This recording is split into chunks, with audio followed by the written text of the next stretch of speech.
two-color block printing using a laser machine, coming up in today's video. Hi everyone, welcome to the Laser Channel where we learn, create, and share. My name is Greg, and today's two-color block printing project is going to be made on this CO2 laser machine. It's the Monport Reno 65 Pro. I picked this machine because it's fast, it's powerful, and it's precise. And it's going to produce the deep engraving that we're going to need on today's project to make it a success.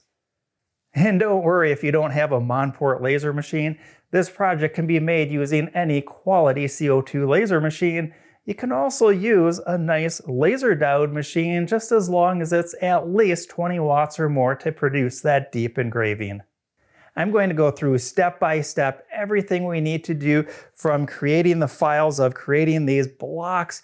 We're going to see that these blocks are actually reverse engraved. A normal engraving is we engrave out the material of the image. This is engraving everything but the image. We're going to check that out and learn how to do that in the computer. We're also going to check out the Reno 65 Pro in action.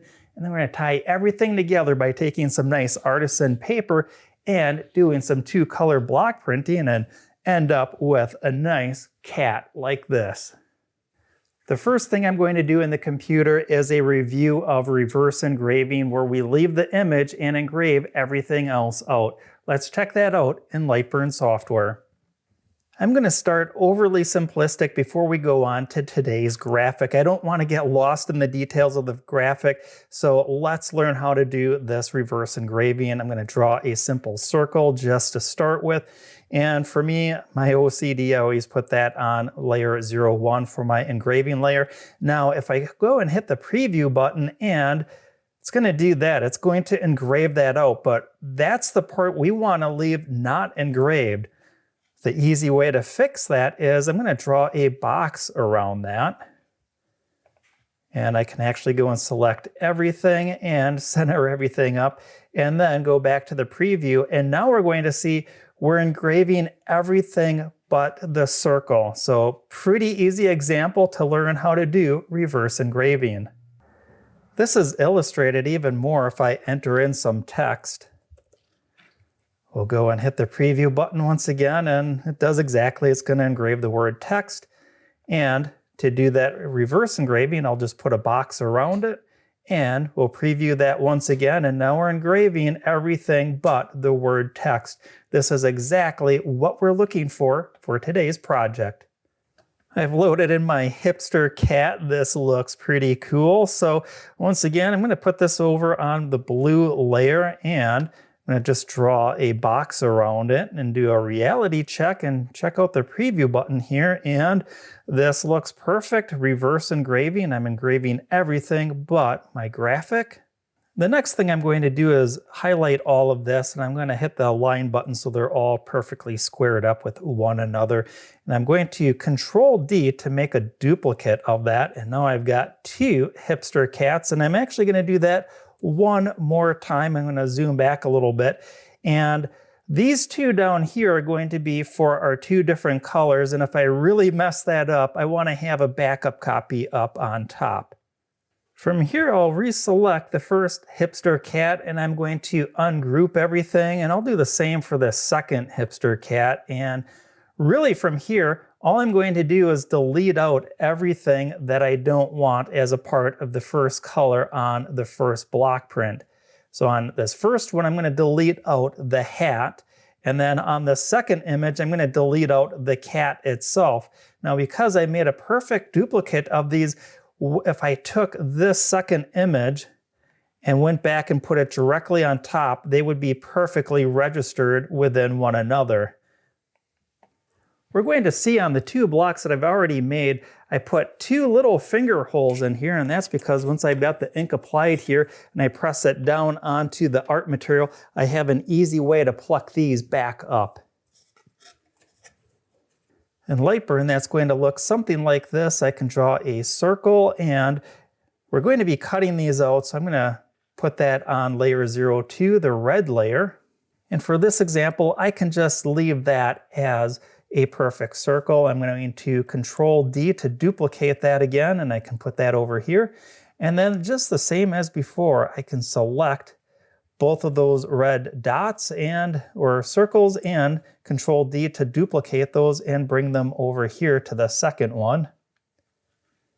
The next thing we're going to check out is when I go to print the first color, I'm going to press this down, remove it, then I need to figure out how to get this second block perfectly aligned up to the first one. For that, I'm going to cut a frame out. It'll look something like that. This can get taped down to the work material, and then this way I can press the first color, get that all taken care of, and then remove that, and without moving the frame, I can press the second color and know that it's perfectly lined up to the first one. Making that frame is going to be really easy. I'm going to select the box that I used for the reverse engraving and Control D to duplicate that. I'm going to put that on a cut layer. And while it's still selected, I am going to create an offset.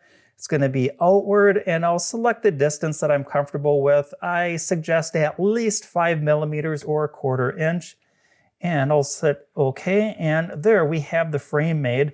Now I only need to do this on one of the block prints. If I'm going to be doing a lot of block printing, I can actually select that entire frame and duplicate that, and I can actually move it over to the second cat over here, and then that way I'll have 2 frames while I'm making this entire project. That's if I'm doing a lot of these and I'm going to be doing multiple prints at the same time. The last thing I'm going to do is make sure I've got a dot in each of the 4 corners. This is raised up the same height as the graphic that we'll be printing. I like to do this because the graphic is all on one end, and when I go to press that down, if I exaggerate, this board is going to shift down on this end because there's nothing there holding it up, and these 4 dots are going to hold this block print even to the material that I'm making the print on. Within LightBurn, that's going to look something like this. I'll grab the circle tool and draw a little circle and put that on the blue engraving area. Control D to duplicate that and move it down to this corner here. And I'll just duplicate these each to the 4 corners. And there, that's great. I've got a dot in each of the 4 corners. So once I go through all the steps, this is what the graphic is going to look like. I didn't want to bore you with going through and plucking out everything of the hat on this one, and then on this graphic plucking out the cat's ears and his face and everything like that. But as a reality check, if I select this one and I place it directly over the first image, we're going to see that everything on the cat lines up perfectly. That looks really great. 4 magnets box the material in place so it doesn't shift around while the machine is running. The material is 1/4 inch tiger ply that is found at Menards. Menards is a big box home improvement store found here in the Midwest.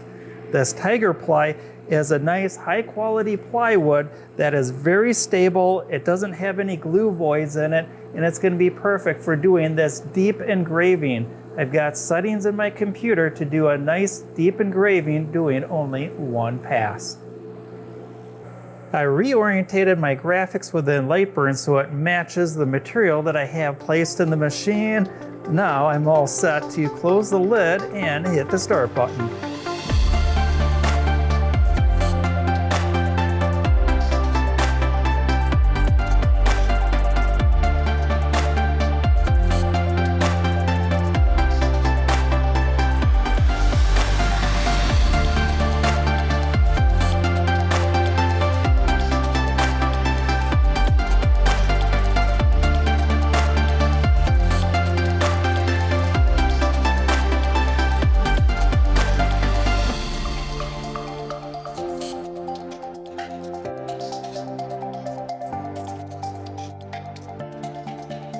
A little while later and everything's all complete. Let's see how this turned out.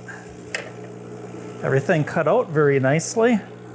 Got 2 frames. Here's one block and the other one. I'll clean up all the engraving residue with my favorite cleaner, LA's Totally Awesome. After a nice wash and a rinse, these look absolutely fantastic. I'm going to set these off to the side so they can continue to dry. While it does that, we're going to take a look at the paper and the ink I'll be using for today's project. One of the keys to success is selecting the material for our block printing. Today's project, I'm using a nice quality pressed linen cotton. It sounds expensive, but it really isn't. I picked up a 100 pack off of, it was either Amazon or Etsy, and that 100 pack was only about $10 or $15. Another option is to use a t-shirt. The main thing is we want to have a breathable material that we can press the ink down into. Now, speaking of ink, this is the other secret. Using screen printing ink. I'm using the popular brand Speedball. There's tons of different brands out there. I chose this one because it was a good price and readily available. I picked up a 6-pack and it comes in all these different colors. For today's video, I'm going to pick black for the main body of the cat and yellow for the hat. A little while later and my blocks are all dry. Let's start making some prints. I'm going to start out by placing something nice and flat across my work table. If yours is already flat, you don't need to do this. I'm simply using this because my table has rogue holes here and there. The next thing I'm going to do is provide a little cushion underneath the material that I'll be putting the print on. And for that, I've got a couple pieces of paper towel. And here's my cotton linen cloth that I have. And I'm going to take the framework and get that positioned just in the right spot. 2 pieces of blue painter's tape will hold the frame securely in place. I grabbed another piece of material. I'm going to use this to spread my ink out around on that. And I'm also going to use one of these rollers called a briar so that I can get the ink transferred onto here and then transfer it on to my block. When I spread the ink out, I want to make sure I avoid getting it on any of the 4 dots in the corner. When I first start doing this with a fresh block, the block is going to have a tendency to want to absorb some of that ink into it. So it's a little bit of a race for time here on keeping the ink on the top of the block versus the ink soaking into the wood itself. Got a nice coat of ink, and we'll get this set down in the frame and apply a nice heavy pressure to this. I'm going to press down with my palm, trying to concentrate the pressure, thinking of where the different parts of the block are, such as the ears and the main body of the cat. And now with the finger holes, I can carefully pick this up. And look at that, we've got a little bit of an image there. That is part of seasoning these blocks, as the first one does turn out a little bit light. I suggest after you're done with this first block, actually don't wash this. Let the ink dry on the surface, and the next time you use this block, it's going to work so much better.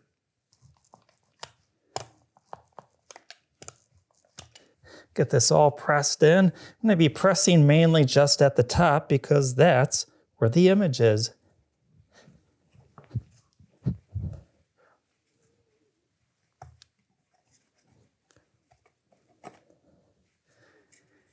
And there we go. We've got a hipster cat with a yellow knit hat. I'm going to grab some more paper and do a couple more prints and allow the ink on these to soak in and season them up a little bit because I know I can get better results than this. We'll see how the second one turns out. Wow, this is so much better than the first one. Get this frame taken off. 2-color block printing using a laser machine. Thanks for joining me in this video. I had an absolute blast creating this 2-color block printing project for all of you. I encourage you to try this project out and then share what your project looks like by heading over to the Facebook page for the Laser channel.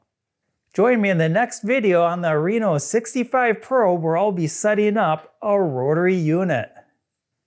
Thanks for watching, and don't forget to show this video some love by giving it a like or subscribing to the channel. Not only is it a great way to help this channel grow, it's an awesome way to connect video content like this with great viewers just like you. And until I see you again in the next video, I'm Greg from the Laser Channel, where we learn, create, and share.